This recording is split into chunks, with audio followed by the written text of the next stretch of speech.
Alright. Hello again, my friends. Yes, you're all friends now. We are in episode 3. No one's a stranger here, even if it's your first time watching. This is your first time watching. Welcome. This is the Big Knot Knitting podcast. My name is Brianna. I can be found as Big Knot Knitting on Ravelry as well as Instagram. If for some reason you need to email me, it's just bignotknitting@gmail.com. I am a knitter, an engineering student living in Calgary.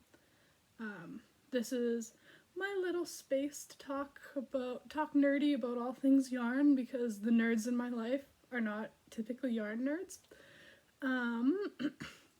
As I said, this is episode 3. You are welcome to watch episodes 1 and 2. One of them will be linked at the end of the video. Probably 2, because then 2 links to 1, so you could work your way backwards if you want. Today is an exciting episode. I've got 2 finished objects. I finally worked on a sock, so the socks are almost done. And because of that, my whip pile is shrinking, so I think I'm entitled to a new whip, a new cast on. We're going to talk a little bit about it. I've already talked about it on this podcast in episode 1, where I talked a lot about a bunch of things I'm planning to make. But I think the Howell and Sophie colorway by La Bien-Aimée really needs to make it on my needles. So we're going to talk about that and whether or not finishing 2 whips constitutes casting on 1. Or if that's just going to lead me to the same problem I'm trying to dig myself out of. We're also talking pattern release. It's out. We'll talk giveaway announcement. I've drawn the name. I've announced it on Instagram and Ravelry. I will also mention it on the podcast to triple the chances that I can get in contact with the winner. But yes, let's get into the weather, which I did have open, and then I babbled and my phone turned off. It is currently 20 degrees. I am back at my own house. I'm in my basement with the cowboy hanging out behind me. I'm kind of in a shared office space. My room's that one right there, but since no one else needs the living room, I'm taking advantage of the table. We might get rain tonight. Apparently every Thursday we might get rain. My table makes the camera jiggle a lot more. I'm gonna have to be a little more careful about that. So that's the weather. It's been super hot here, like 30 degrees Celsius.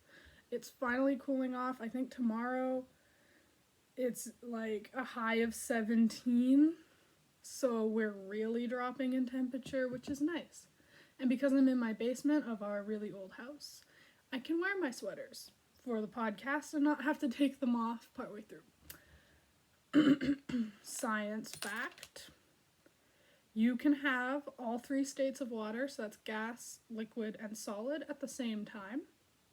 It's called the triple point, and it occurs at a very specific ratio of pressure to temperature. And basically you need super specific parameters, but you'll get kind of ice that's both melting, freezing, and then gas that's bubbling off, if you're in the perfect window.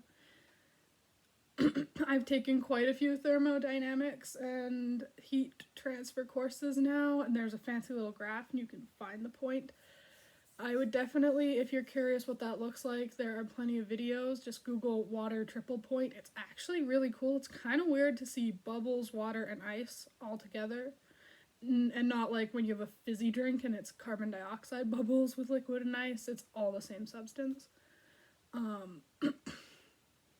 Can't remember off the top of my head what the most common triple point is.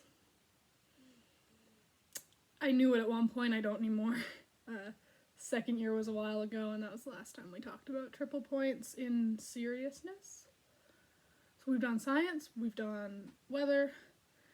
Not this episode, but probably next episode, I'm going to start doing a film sweater or film knitwear review where I pick knitwear from a movie or TV show or music video or whatever, and I'll do just a brief analysis of that knitwear and why it stuck out to me, and maybe some dupes that kind of have the same vibe as those sweaters, but I'm not going to do that today because I didn't have time to prepare one. I also planned to be live today. Turns out YouTube needs 24 hours to switch you over to live. So maybe I'll do a live next week. I'll have to see. I'm just going to open up Ravelry real quick. I just had lunch, so if I make any gross noises, I apologize in advance.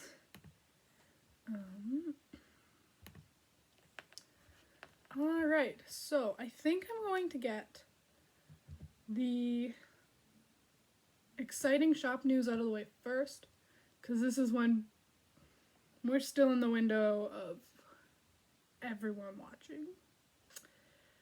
So, this is the Beam Me Up Beanie. I finally remembered to bring it and show it off on the podcast. The last 2 episodes, I was filming not at home, and I'd meant to bring it, and then I'd forget to bring it. It got tucked into, we have a designated like hats and mittens drawer, and it had been tucked away in there after I came back from camping. So it wasn't with my knitting stuff, which meant that when I went to grab my knitting stuff, the hat wasn't there, and I'd always forget it. So this is my own design. It's inspired by UFOs. So basically, I'm going to take it off so you can show it a little bit better. I didn't style my hair because I knew I'd be taking a hat on and off. But it's these beams or triangles, kind of really, really elongated, slim triangles that are knit with the knit stitch. And then there's a little slip stitch detailing to make the edges a little more punchy. And then there's purl to kind of be the background. And then I put a big old pom-pom. I think I got, this one's from Michael's, so it's just like a elastic band that's holding it on there. I basically just stuck the elastic band in and then over and created that little nubby loop to keep it on, which means I can pop it off if I need to wash the hat. Ultimately, the theme of this hat is your pom-pom is the UFO, and then the beams are what would abduct you onto a UFO to be probed or taken to space or whatever the aliens elected to do with you.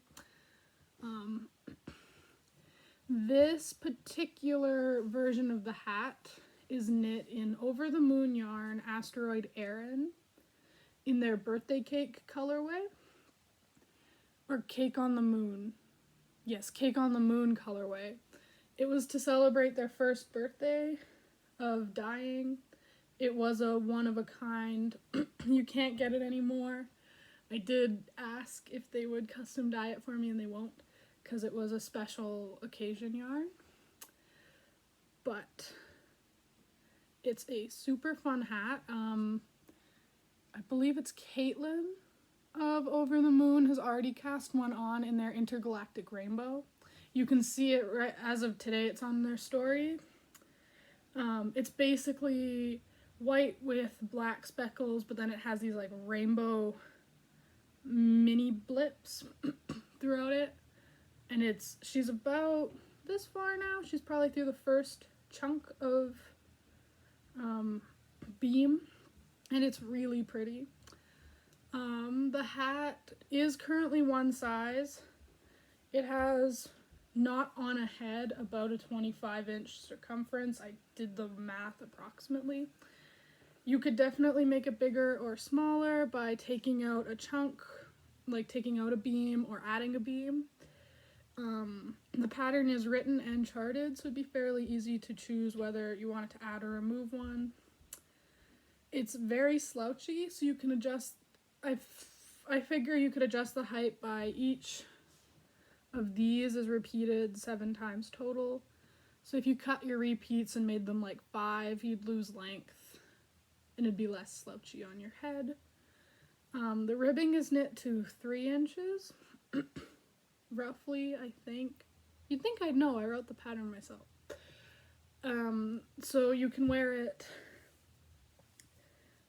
without folding it, which makes it definitely quite slouchy. There's a lot of extra hanging off the back. Or you can take it, and because the ribbing is quite generous, it folds quite nicely. And then the little bit of pearl creates a really nice line to fold over to. I suppose you could also sub in and do like the folded style where you knit twice as long, fold it, and like double knit kind of up into the hat. There are plenty of ways you could edit the the brim, not the cuff, the brim. But anyway, if you fold the brim, it fits much less slouchier, and it fits a little snugger around the head. I like it with the folded. I also feel like it makes the beams a little beam-ier. But yes, it does kind of gnome because I wanted the beams to all meet, so the way I ended up working the decreases, it kind of pyramids instead of arcs. So I would recommend a pom-pom to keep it from looking like a garden gnome, which I actually think could be quite cute, but I wanted this one to flop. So the pattern released today. I think I had it up on Etsy and Ravelry. They were both up by 11-ish today. I will link the Etsy shop and the Ravelry shop. I decided I would sell it on both because I know for some people Ravelry is not accessible, or maybe they just don't use it, whatever. I wanted to provide an option. Ooh, baby hairs. I wanted to provide an option for everyone. So they cost the same on both sites. Technically, both sites charge a little bit differently, but I didn't want to make one cost more than the other. So they cost the same on both sites. They'll be linked down below. You can also find them on my Instagram. I have a link tree, which is a link that then gives you a list of links, and it'll take you directly to those, as well as the podcast page and the Ravelry group page. So that's exciting. I've priced it at, hang on, I think it's $7 Canadian.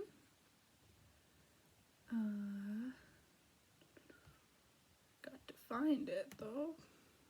I had my laptop open this time so I can actually look stuff up. Yes, it's $7 Canadian, which works out to just over $5 US. I felt that's fairly fair, fairly standard. I did type up the PDF. I had to take pictures, you know. It was only test knitted by one person, mostly because I wanted to get it out into the world and I didn't have time to organize a test. But my friend Charlotte knit it in Lily and Pine. She told me it was an Aran, but I think it was probably closer to a worsted based on what's on Lily and Pine's shop.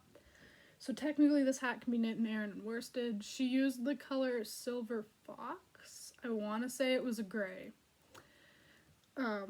Unfortunately, she gifted it to a friend, so I don't have pictures of it. I'm hoping maybe I'll get pictures of it, but we'll see. It's I would call it an adventurous beginner hat, because really all you need to know how to do is knit, purl, slip, knit 2 together, purl 2 together, slip, slip, purl, and then there is a purl, I call it a PCD, so a purl centered decrease, which is just,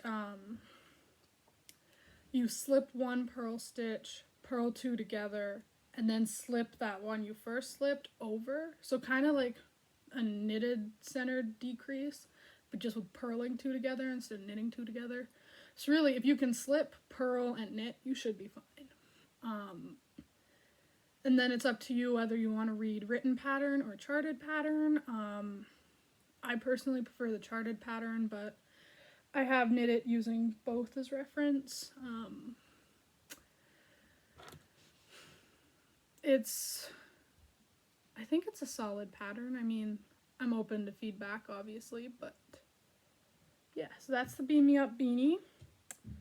My foray, is that the word? Into knit design. I think my next design will be maybe socks, which I know socks are not my knitting forte, but I do have an idea for maybe kind of like a scrappy, stash busty, mosaic or colorwork sock pattern. Or it'll be like a cowl. I have some worsted I want to work something up in, so maybe I'll design like a cabled cowl. That could be kind of fun. But definitely this is not going to be my last design. I would like to get into garment design, but I think I want to take some online courses or whatever for the math, because I want to make sure it fits people appropriately. So, speaking of my store and selling things, actually no, since we're still on the hat train, I'm going to do the giveaway thing. So I did do a random draw. It's up in my Instagram stories, so it'll be there for about 24 hours, so probably like 20 hours from when I'm recording this. And the winner was Granny Fly 81 on Instagram, or no, not on Instagram, on Ravelry. And her comment for what she'd been doing during this wildness was that during these wild times, she had been able to work from home, so she had no extra time to knit, but she still spent her evenings and weekends knitting as much as she could. And then while they were in like shelter-in-place lockdown, her sister-in-law picked up her groceries for her as she needed them, but now they can order their groceries or do curbside pickup, so she's able to shop for herself again. She is high risk, so she stays home unless she needs to take her fur babies to the vet. And she's pretty sure that this will be, we're in virus times for the long haul. I have earburned her on Ravelry. I'm hoping she'll maybe watch this and see it too. But as a reminder, she is getting the pattern, which I will drop to her shortly. She's getting this skein of Over the Moon Asteroid Erin in Footprints on the Moon. Serena and Caitlin saw that I was doing the giveaway, saw that I was coming out with the hat, and I think they figured other people might want Footprints on the Moon, so I know I think they were dyeing up more of this on Erin. I think they were also dyeing up a few other colors on Erin, so I would totally recommend their shop. It'll definitely be linked, because they have really helped support my pattern release by sharing it and cheering me on from the sidelines. So yes, she will be getting this skein. It's this beautiful, very, very light silver base with dark speckles. It's stunning. I think it'll make a very beautiful, much more neutral, muted version than my absolute rainbow speckle hat. She also gets this Mo Knits pom-pom. It's a dark base pom-pom with, or it's a silver base pom-pom with black tips. So very similar to the yarn. So I think together they'll make a beautiful hat. Obviously she doesn't need to make the hat with it, but I'm sending her the materials to do so. As I have a ton of the material, or I have a bunch of these I buy from Over the Moon a lot, they send this cute little pin, a little bit of candy, and a couple of stitch markers with their yarn. It's a cute little surprise. So I'm going to include that in the package as well, because I already have a couple of these pins and I don't need a third. So those will be headed into the mail to, I believe, I kind of deep stalked her Ravelry. I believe her name is Raina or Rena. I'm not sure how she pronounces it. I've only ever met someone who pronounces it as Raina. So those will be headed to Raina, who I believe is based in the United States. I'm very excited to get those and the pattern to her. Now, speaking of my Etsy shop. Since I just opened an Etsy shop, I am big knot knitting on Etsy. I tried searching it and it's not super successful, but if you search up the Beam Me Up Beanie pattern, I do pop up quite easily, so that is an alternate way to find it. I'm planning to introduce stitch marker sets. I don't know why, but a couple of days ago I got this whim where I was like, I'm going to make stitch marker sets and I'm going to put them on my Etsy. I'm making an Etsy, I might as well list other things. So I picked up some beads and fixings to do little pendants, essentially, because that's kind of what stitch markers and progress keepers are.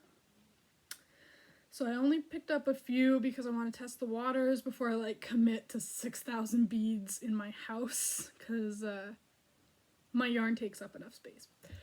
So I will be releasing a couple of different sets. I will have elephants, owls, and I think I'm going to do birthstone sets as well.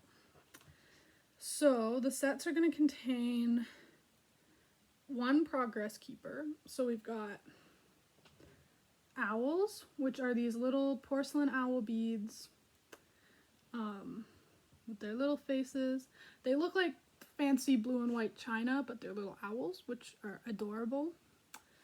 And then they'll have some combo of blue or clear, or blue and clear bumper beads.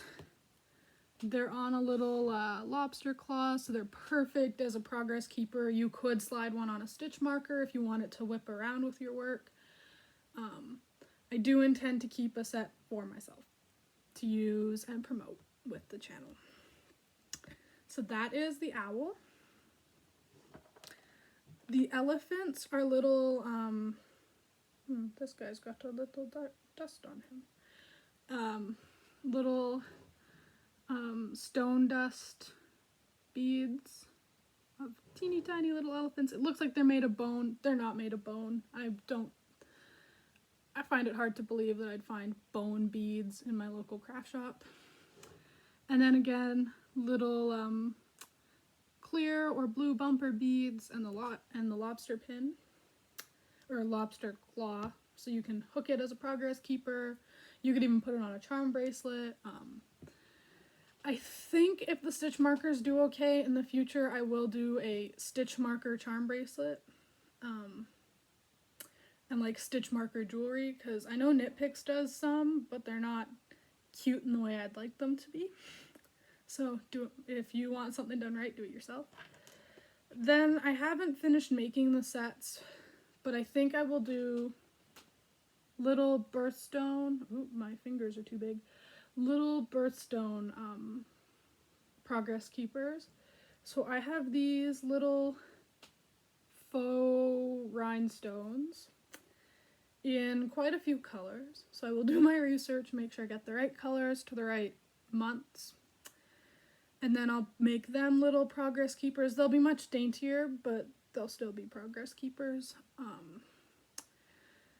And then, so with those varying progress keepers, I'm going to take the hat off, it's quite warm. With the varying progress keepers, you will get an assortment of jumper rings, which are the circle ones. They're commonly done in plastic. I bought some industrial metal.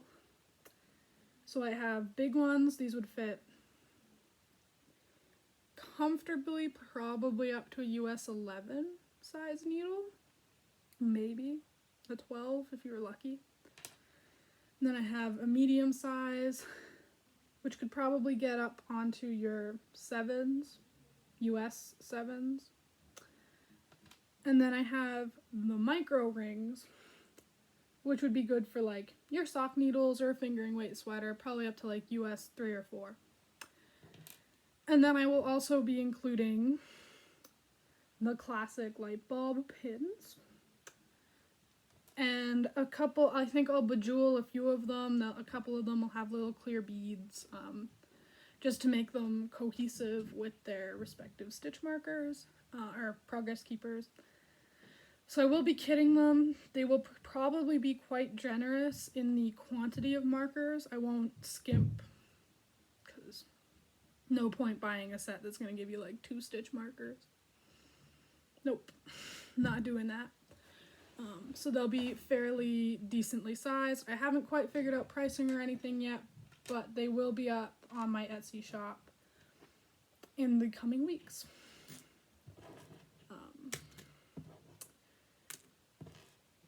So that is it for shop news, pattern news, kind of self-promotion. Figured I'd get it off the bat at the start.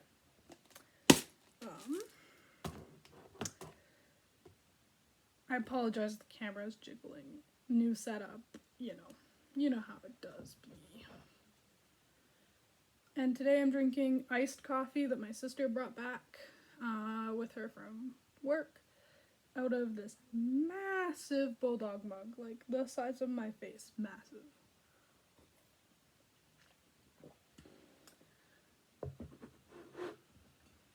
Alright, you may have noticed I am wearing something you may have seen before. That's right. Did I do a little happy dance and almost cry when it was done? Maybe. Am I going to show you all of it because it's finished? Absolutely. So, I have finished the Simone pullover by Gabriella Makes on Instagram. It is an Aran weight pullover or jumper, closed front sweater. It's knit in the round, so it's not a raglan, which I've been knitting a lot of.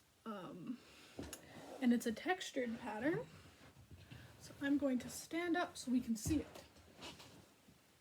Oh, look at that, perfectly in frame, and my leggings are falling down. So, the sleeves are all curled up because I was wearing them bunched up. Are the perfect length. They're just over bracelet length, I would probably venture. Again, they're stretching out because I always wear sweaters like this. I haven't blocked this sweater yet. I finished it yesterday. It's part of why I did not record this on Wednesday, and I'm recording it today. It's got a little bit of bumpy texture along the bottom. Eyelets, garter ridges, bobbles, pearl bump chevron, you know. Almost every classic texture except for maybe cabling made it into the sweater. And the bobbles along the sleeve, I added myself. Basically, I knit 4, followed Gabriella's bobble pattern, and then knit another 4, did another bobble, and then knit 2 more rows and did the ribbing. I almost had to knit no stockinette after the decreases. I probably could have done a little bit more, but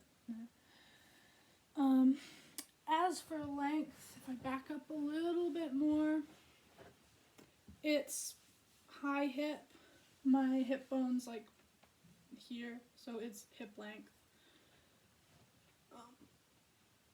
But as you can see, the texture continues the whole way around the sweater.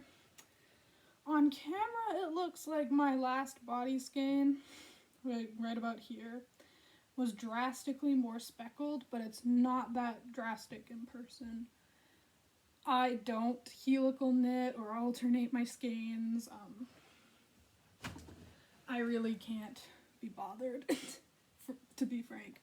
I've yet to have a real bad pooling issue, and even if I did, I kind of like the pooling, so that would be kind of okay with me, I guess. But the pattern's quite size inclusive. I think I knit the size 5 out of maybe 10-ish. I have about a 42-inch bust, so I generally run middle of the pack in size inclusive patterns. This is no exception. I am right in the middle of the pack. And it has just the right amount of ease for me to be comfortable, where it's like not wearing a trash bag, but I'm not like vacuum sealed into it. I do struggle sometimes to appreciate, you know, the flesh suit that I have. I watched Gigi Made It, or Gay Glaspie on Instagram, or on YouTube. I don't know how. I've been following her for like months, and it took me forever to find her Instagram, or her YouTube. But she was talking about like how she sometimes doesn't knit things because she's worried about how it looks on her. And she was like, it really shouldn't matter. We all need to be better at appreciating ourselves, loving ourselves, you know, all that good stuff. And this is a sweater I like myself in.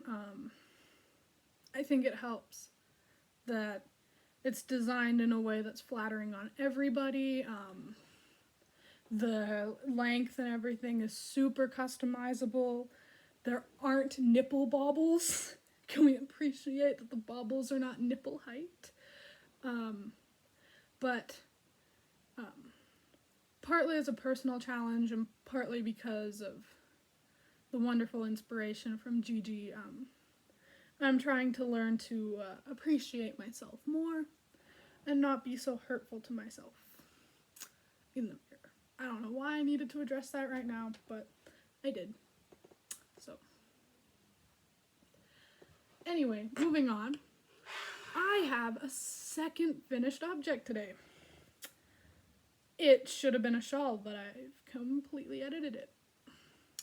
So this was my barcode shawl by Jody Brown, or probably more commonly, she's Mrs. Brown's Bags on Instagram. She sells project bags.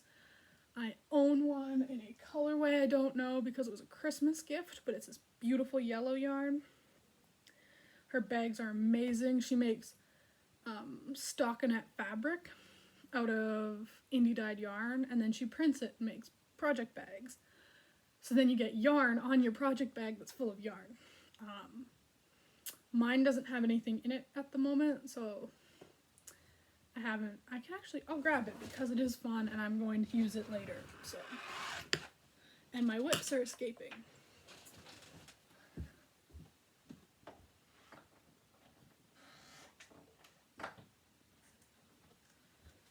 Alright, so this is my Mrs. Brown's bag, to go off on a completely unrelated tangent.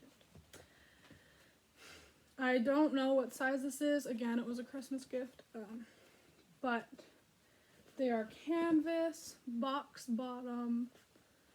This is, I think it's like the drawstring bag. It cinches shut and it's got this beautiful webbing. And of course, the little logo. Super cute. I'm sure this technically isn't a sweater bag, but I have definitely been able to cram a sweater into here. It's quite sizable.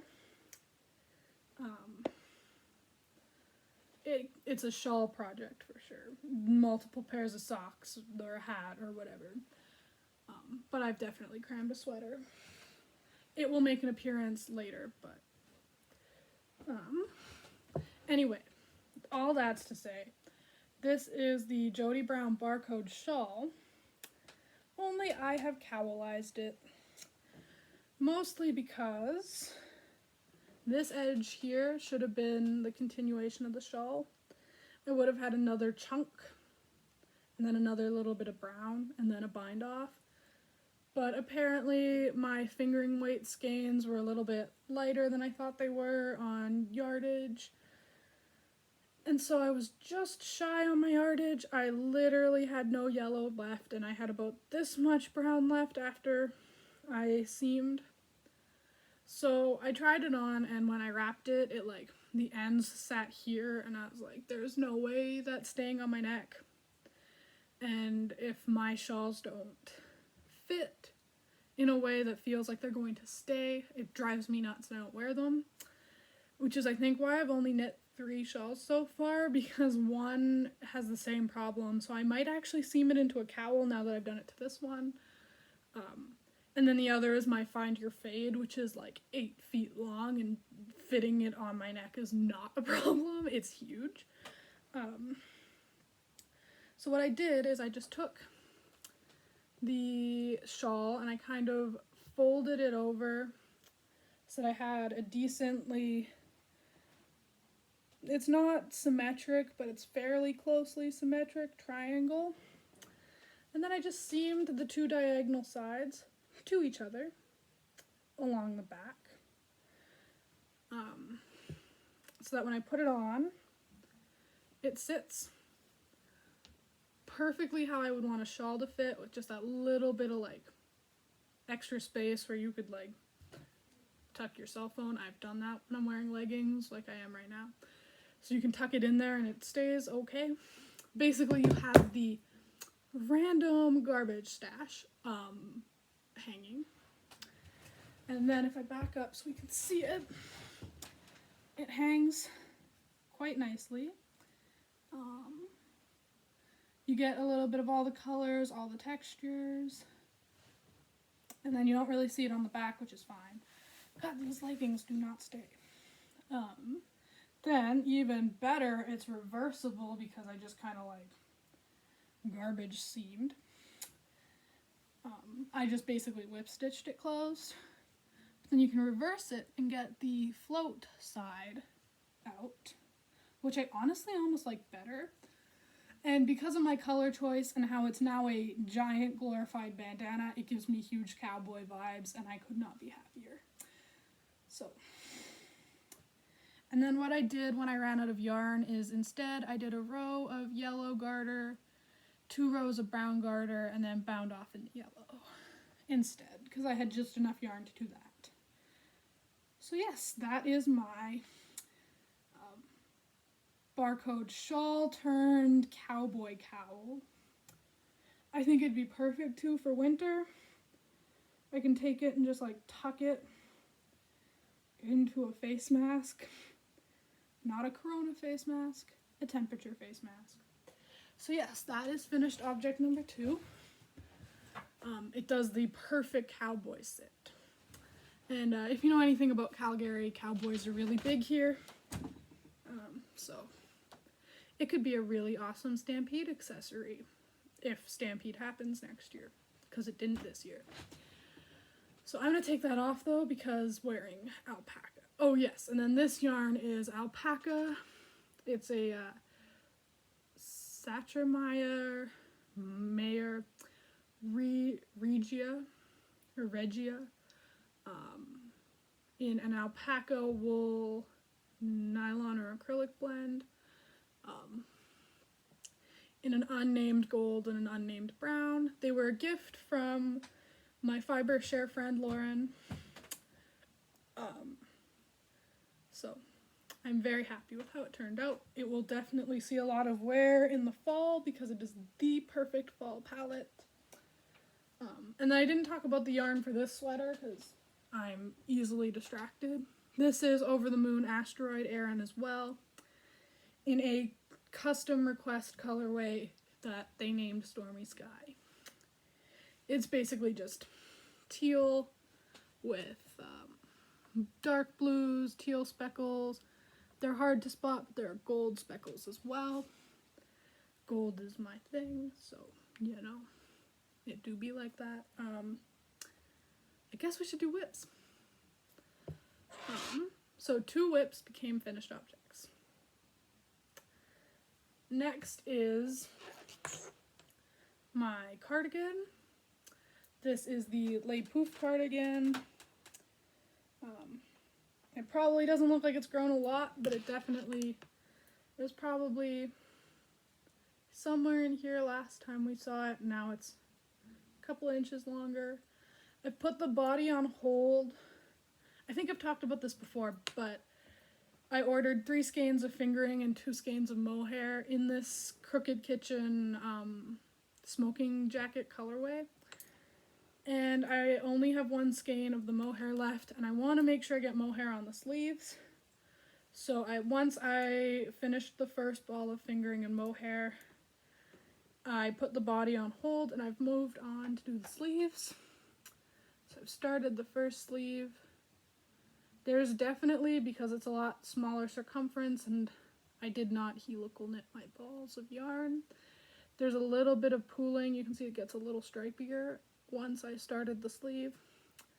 Doesn't bother me a ton, it's just that the darker browns now have more space to accumulate. But the colors together are consistent. There's just a little bit of stripey. So I'm hoping that next time maybe there'll be a sleeve. Or maybe I'll cast on a new sweater and forget about this again. Who knows? So, it hasn't seen a ton of work, but it's seen enough to still show it again.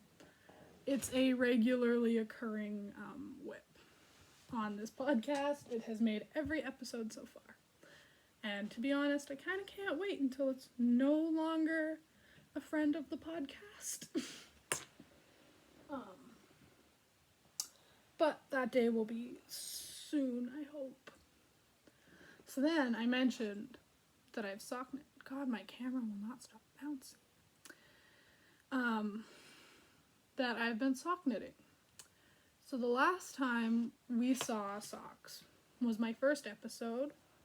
We had seen my Appalachian or Susquehanna, depending on whether you're looking at just the Ravelry project page or the socks themselves. These lovely lacy socks. In my Sea Turtle Evil Twin Rainbows colorway. You can see where I turned my heel. The micro striping is a little poolier. But this was completed when we first saw it. And then we had seen the second sock, but it was only literally the ribbing and the first 2 or 3 rows of the cable. I have since completed the leg of this sock, and I am in the process of knitting the heel flap. So hopefully I will definitely have a finished object of socks for next week. It'd be nice to get these socks off my needles. This sock was knit magic loop, and this sock is knit on my 9-inch circulars. When I was knitting this sock, I was helping a friend knit a pair of socks, so I was using the 9-inch circulars for that, and then magic looping this. I frogged the pair I was knitting with my friend. There was a massive gauge issue and it wouldn't fit over my feet. So then I put these on these needles, because I couldn't find my magic loop needles or something at the time. So I'm curious to see just how different their gauges are, but right now they look pretty much spot on to each other, so apparently I knit a very consistent gauge. My ribbing's definitely a little tighter on the 9-inch, but so those are my Appalachian Trail Sock Evil Twins. Yeah. I said that I had an issue knitting socks, that they take me forever and ever and ever. I think it's more that I suffer really hard from second sock syndrome. Because once I picked these up again, I knit the whole leg in like one session, and I was like, geez, socks are so fast and honestly kind of satisfying. But apparently, when I finish one sock, my brain goes, oh hell no, we're not doing that a second time. Or something, and it takes me months to do the other one. But I think my next pair will probably be a fairly straight up just vanilla sock, because I'm curious if those will go a lot quicker. So far I've done these and the Coffee Talk socks by Tracy Miller, and they're both like patterned down the foot, so they take a little more brain power because you have to kind of still pay attention to where you are. So I'd be curious if just knitting a tube feels a lot quicker. So I have some self-striping, so my next socks will probably just be breeze cranking a tube. But I don't have a sock machine, so I'm hand cranking a tube. Alright, so that is it for whips and finished objects, because 2 of my whips became finished objects and 2 of my whips saw work. So I keep a little list of what's currently being worked on. I just have to finish the sleeves of my City Limits, which might be a tonight project actually. My socks, my cardigan, and then I am making a very belated anniversary gift for my boyfriend. I took a bunch of my bulky scraps and I made him a big blanket. It just needs to be, it's half seamed. I need to finish seaming the rest of it.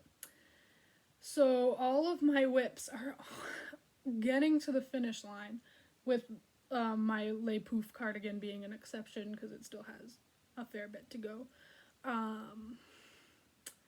And so that got me thinking. Yes, it got me thinking. My brain was like, you just finished 2 sweaters. Well, not 2 sweaters, but you finished 2 projects. And you're almost done a bunch of projects. You should just cast on with wild abandon something else.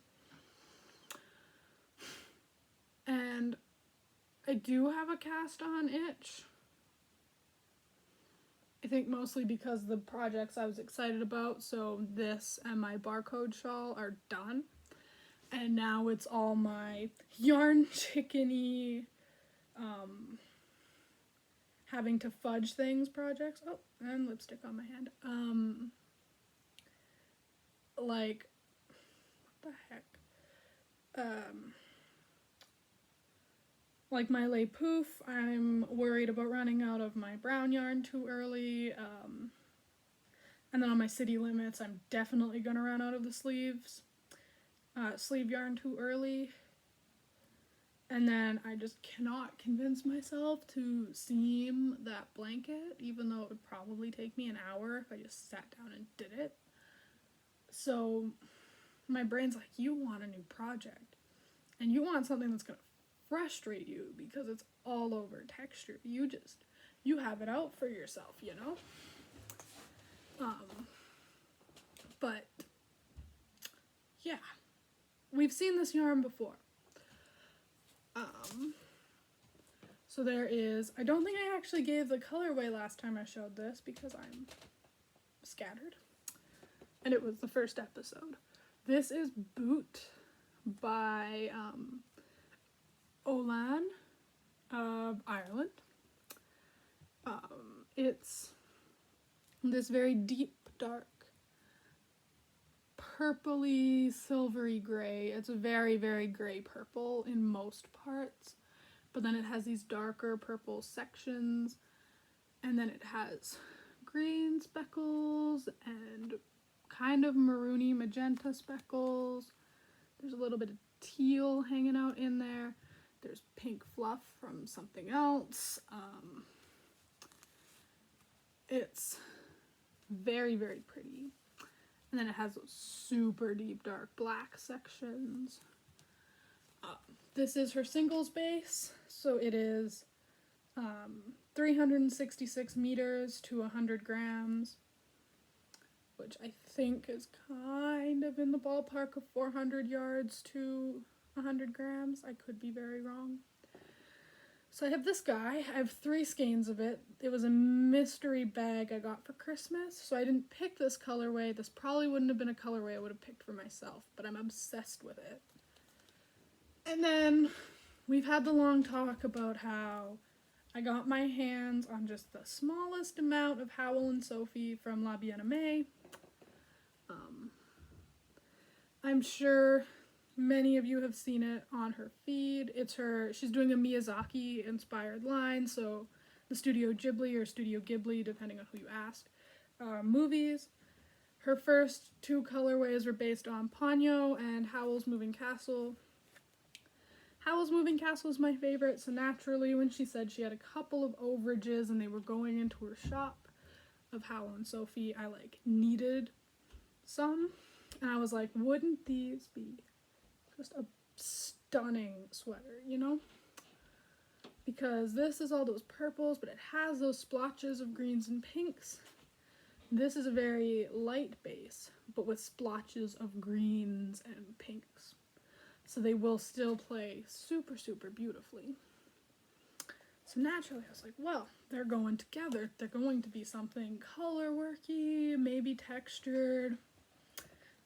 The Labiana May is also a singles base. It is her merino singles, which is the exact same yardage per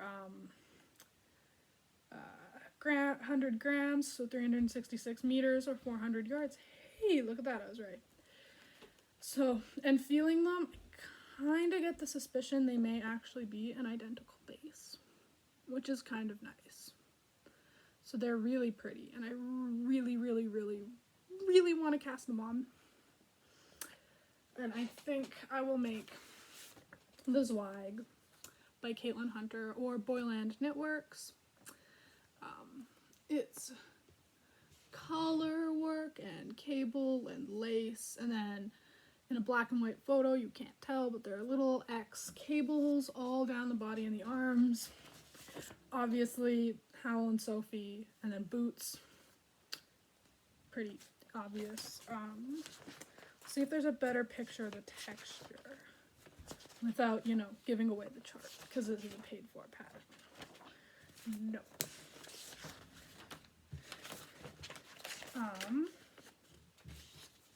Okay, this is just measurements and yarn usage, which I think you can find all of it on the Ravelry page, so I'm not giving away too much. But here, the little X's on her drawing version, those are done with those little twist your stitch cables, the ones you don't need a cabling needle for, the little 2-stitch cables. So that is my definite next cast on. Because fun neon with dark moody purple. I don't have very much purple in my sweater hauls, or my sweater closet, so these are definitely going to get cast on. Maybe even today. Probably today, because I have no self-control. And to celebrate the release of my pattern. You know what? Yes. I have released my pattern. I have filmed this consistently. I've cast off 2 projects. A bunch of my other projects will be very quickly finished. I think I can cake these on and cast this on. And not, because I've killed 2 and I'm adding 1, so I've still technically reduced my whips, which is the goal. So, stay tuned. This may be a whip next week. Speaking of whip control and totally contradicting myself, I have a plan for once my whips are under control. I have 2 bags. I am going to dedicate 1 bag to 1 project and only allow myself the 2 bags. I have this quilted bag, which I made myself out of some garment scraps. I made myself a Wixton Haori jacket with this as the outside and that as the inside. And then I made a So Liberated estuary skirt out of the brown. And I just had scraps. And I was wanting to quilt, but didn't really know how, so I just patchworked a tote together. Honestly, I could probably sell these if I wanted to. It's not a lot of work to make ones, maybe. If that interests you guys, if you'd like to see patchwork totes, leave a comment. And then inside it's got a floral pocket to like put notions or a pattern or whatever I would need. It's full of threads because I had a quilt living in here, or part of a quilt living in here. So it's got stuff. But the goal is this will be my sweater project. So 1 sweater at a time can live in this bag. So I would probably, if I cast on my Zweig, it will move into here. My Zweig will live in this bag. And it will be my official reboot sweater. The others, I'll just have to get them done. Because they're all pretty close. And then this bag, the Mrs. Brown's bags that we've already seen and discussed how wonderful it is. It will be my smaller project. So if I cast on the Zweig, which is a fingering weight, color work, lace work, cable work, sweater. Chances are what'll go in here is a bulkier shawl or a toque, mittens, something smaller and in a heavier weight. So this bag will probably circulate patterns a little bit more. It'll be like, oh, there's a pair of mittens in here, there's a pair of socks in here, and then every couple of weeks a new thing will be in there. But the big bag will probably have some lasting projects. So the goal is, once the whips are under control, I'm only going to allow myself the 2 bags, with the exception of maybe a little bit of Christmas knitting where I have to get things done and need more than the 2 bags. But I think I will be casting on the Zweig. I have some serious cast-on-itis. That's a thing. And I have so many things that are close. And a super brain-needing fingering weight sweater will need to get cycled with, like, worsted weight sleeves. So things will still get done. So yes, we have talked yarn, we have talked knitting, we've talked whips, we've talked science, we've talked my pattern release. Don't think there's anything else. We're at about an hour. That's a pretty solid length. Yes. So be sure, if you want to knit my beautiful beanie pattern, to find your way to my Ravelry store, my Etsy store. I will definitely be making updates about the stitch markers and when they go live, so you can check those out as well. Last episode I talked about how I wanted to dye yarn, and then said it was a discussion for another time. I'm kicking around maybe becoming a micro diary, mostly because when I'm at my own house there isn't the space for me to dye here, but there is a second kitchen at my boyfriend's house, and his mother has offered to allow me to dye there if I wanted to. I just need to figure out some logistics, and if I did that, it would kind of be I'm dyeing yarn once or twice a month. What I dye is what I dye, and that's it kind of thing, because that's the only way with my studies and everything else that dyeing yarn could be sustainable. So it would definitely be more of kind of a small hobby dyeing and a lot less of a production dyeing. It would not become a full-time business. But I'm kicking around, maybe splashing around in the dye pots periodically and tossing them on my Etsy. I don't know if anyone is familiar with the series, but there is a video game series called Fallout. Basically, it's set after a nuclear apocalypse, and you play as a survivor in this new society that's building from the ashes, like 200 years later. And I have a ton of colorways I want to do based on that. So like the Glowing Sea, which is this green irradiated waste zone where no one really lives, and it's this like deep radioactive green, and then there's like these rad storms, so you get these bright flashy lightning strikes, and then there's like floaty lighty particles. I think it'd just be a beautiful tonal in your face green with these speckles all over it. Then there's Nuka Cola, which I think would be a tonal brown very similar to Smoking Jacket, so that same kind of tonally brown base, but then with like maroon and red and black speckles for the label. I would like to do a Better Future Underground, which would be a Vault-Tec inspired colorway, so blue and yellow. But it's kind of, it was a shower thought like a couple of months ago, and now I just can't get them out of my head. So I might micro dye, but that's kind of more of a into the